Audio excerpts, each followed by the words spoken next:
Hey, welcome to this video. My name is Eva, and in this video I talk about how to stop self-deprecating behavior. So what it is, how to get out of it, because for me it's a very interesting and important topic. So what is self-deprecating behavior? It's kind of the act of criticizing oneself or being overly modest.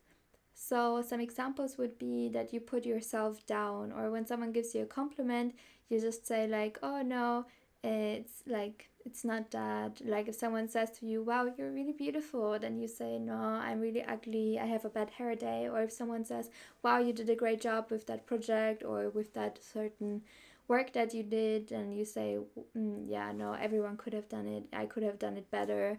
Or if you make jokes about yourself, like, "Oh, I'm so stupid," I like blah blah blah. So jokes like that. And for me, if you watch some of my videos that I posted a couple of years ago, you can see it, and it really is heartbreaking when I watch those old videos, because I'm very often like, "Oh, like I said something, and that what I said had value, and it was I still agree, not with everything of course, but with some things I'm like, wow, you go girl." But then I just made an excuse, and I was like, "Oh, but maybe it was not like that." No, it was like that. State your voice, state your opinion. And it's really just sad watching it.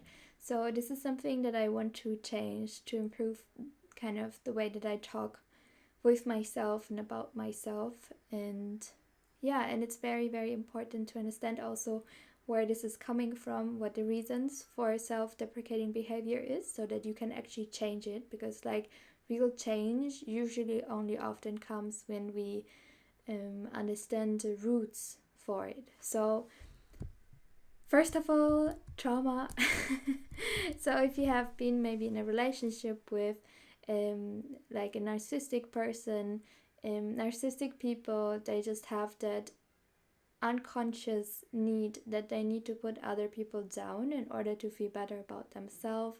So you have that a lot with narcissism, maybe also with some other personality traits or disorders. But that can happen, that if you're in a relationship with such a person, especially if it's over a longer period of time, that you, in order to protect yourself from the verbal accusations of the other person, you just hurt yourself so that it doesn't hurt so much from the other person. So if you're, for example, with a partner, and that person always minimizes your work accomplishments, for example, you create a project and you're really proud of your project, but then you have your partner who says like, "Oh yeah, it's no big deal, I did a better project," and you stay in that relationship. And it can be also with like siblings or parents or loved partner, like romantic partner, or also friend.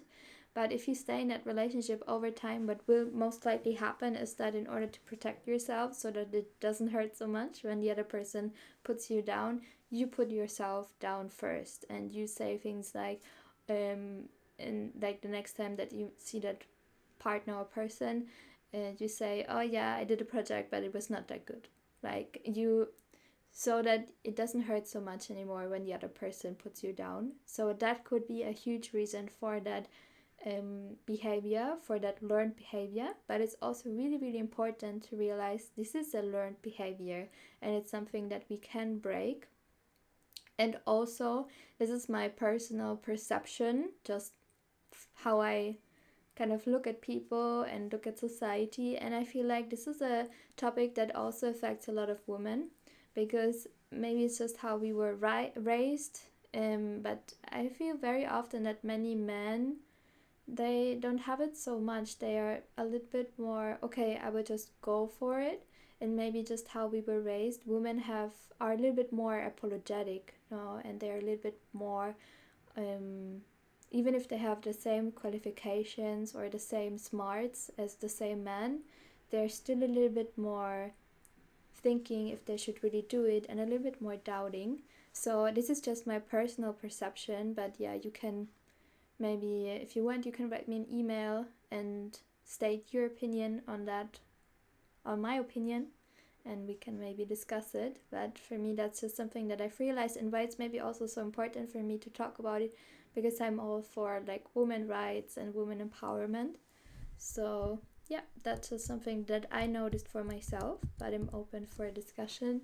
Another thing that happens, and why people might self sabotage is, first of all, because they might have low self esteem. Maybe they had certain events happen in their childhood or in their adulthood, certain maybe like breakups and all of that, like job loss, maybe certain illness that can kind of, and they had it, let them affect their self esteem, so they have low self esteem. That can also lead to that self deprecating behavior, that they put themselves down because they maybe have that internal belief of like, okay, what I say doesn't matter, what I think doesn't matter, or who I am doesn't matter in a way. So it's just how they talk as an expression of that internal subconscious beliefs that they have. So yeah, and it's really, really important to stop that, because it's not just how we talk, because how we talk will influence also our actions. And if you, for example, first of all, if you minimize your own accomplishments, and it can also lead to burnout, because if you always, no matter how hard you try and how hard you work and how much you accomplish, if you have that self-deprecating behavior, it can lead to never being satisfied with yourself, so always working more and more and more, and that can lead to burnout. So it can have really severe consequences. Or if you have that self-deprecating behavior, it can also lead to you not taking certain opportunities that you should take because you have the qualifications for it, and then someone else with less qualifications takes that opportunity because you have that internal monologue that you're not good enough, even though you are good enough for it. So that is super, super important to change that inner monologue, so that we can actually, yeah, have a better outcome in our work environment or also in relationships. Like in this low self-esteem in combination of this self-deprecating behavior or self-deprecating behavior or talk, it can also influence the type of relationships that we have. And if we are stuck in an unhealthy relationship with a person who's, for example, narcissistic or that type of personality, it can really make us get stuck in that relationship, because we might have the belief, okay, I don't deserve it anyways. So that's why it's so important to change those inner beliefs, so that we can actually change the monologue that we have, and change our monologue, and then also change how we speak, and then ultimately change also our behavior. So how to stop that self-deprecating behavior? Number one, I would always recommend therapist or having a coach who can help you in that specific area, just someone who can see your blind spots and help you kind of navigate that journey. I think that's the best thing you can do. And also, yeah, and then also analyze. I mean, for me, I do it now because I have like that video material of those videos that I posted a couple of years ago.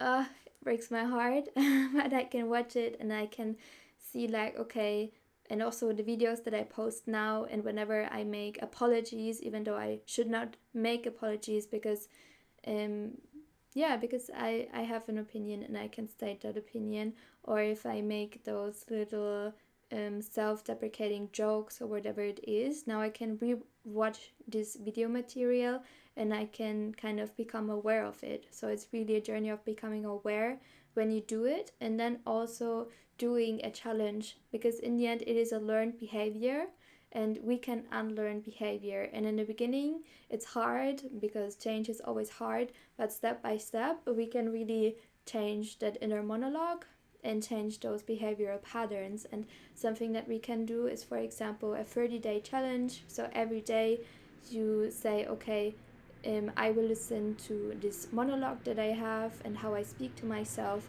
and then it will be kind of in your, how do you say, prefrontal cortex, I don't know, but it will be more in your conscious mind, and then step by step you can change it. So yeah, that's one thing. Also, so therapy, becoming aware of it, doing a challenge. Also, if you can do it in therapy maybe or by yourself, becoming aware of what type of trauma led to this behavior. So let it be childhood trauma or like certain relationships that were not really positive in your life, or a certain other type of trauma, let it be, how do you say, mobbing, or like people being mean to you at school, etc. Certain type of behavior that influenced your behavior now as an adult, to become aware of it, and then with a therapist you can kind of figure out how to find peace with it. So that's important. And also I think the most important one is self-compassion, because in the end it's just learned behavior. It's just maybe as a child you learned that behavior because it was a way for you to protect yourself or to minimize the hurt. So it's just a learned behavior, but now as an adult it doesn't serve you anymore, so you can let it go for a better future and a better environment for yourself. So have compassion with yourself. It's also something that doesn't change from one day to the next. It's a journey, and we have to invest a little bit of effort and time into that, but it is possible to do it. So yeah, develop that certain compassion, make that challenge. If you can, seek professional help for it, and yeah, and treat yourself like a good friend. Talk with yourself like a good friend. And you can also, what really helps me also is to write it down. So for example, if I notice this self-deprecating behavior, such as if I get a compliment and I make a self-deprecating joke, to write it down, and then write down next to it a reply, an answer that is more empowering, such as if someone says, wow, you have traveled alone in a different country, that is so amazing. Before, my response was more like, yeah, I mean, that was okay. And now I can say, okay, what response do I want to have for that? Yeah, that was really brave. I'm really proud of myself. It was a really interesting time that helped me a lot. And shifting those internal monologue that we have can have such and will have such a big impact also on our physical environment, let it be relationships or work environment. So yeah, thank you so much for listening to this video. I really hope that you enjoyed it. If you like it, please give it a like. You can subscribe to my channel. You can also check out the description box if I currently offer something. And that was really it. Thank you so much for watching, and see you in my next video. See you very soon.